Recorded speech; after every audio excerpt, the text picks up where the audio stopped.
Hey guys, Mr.B here. So today I've got an Infinity M35x and I'm going to show you guys some tips and tricks of how to install a cold air intake. And this is specific to this vehicle, but also kind of generic as well. So the problem that we have with this cold air intake is there's a bracket that needs to be installed to hold the tube in place because this rubber tube has been bearing all the weight and it cracked open, and we're gonna have to replace that tube and then mount a bracket to prop that up and get that fixed so that way there's no more issues in the future.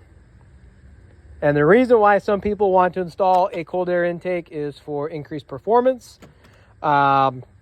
This kit is specific to this vehicle, but these are just, like I said, some tips and tricks as to what to look out for. You want to make sure that this tube is nice and secure and doesn't flop around too much. Otherwise, that tube going into the throttle body might start to crack or break, and you don't want that. All right, so luckily we were able to go to O'Reilly's and buy one of these universal hoses.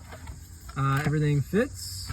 So now we gotta clamp it down, make sure that tube is nice and tight, and then also install our bracket.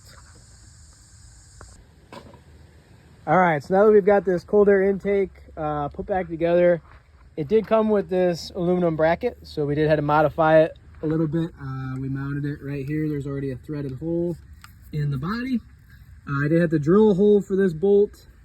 We mounted that bracket right here, clamps to hold the tube in place so that it does not move. I mean, I can grab this and shake the whole car so that tube won't move anymore. It's secured and it won't put any stress on the tube going into the throttle body.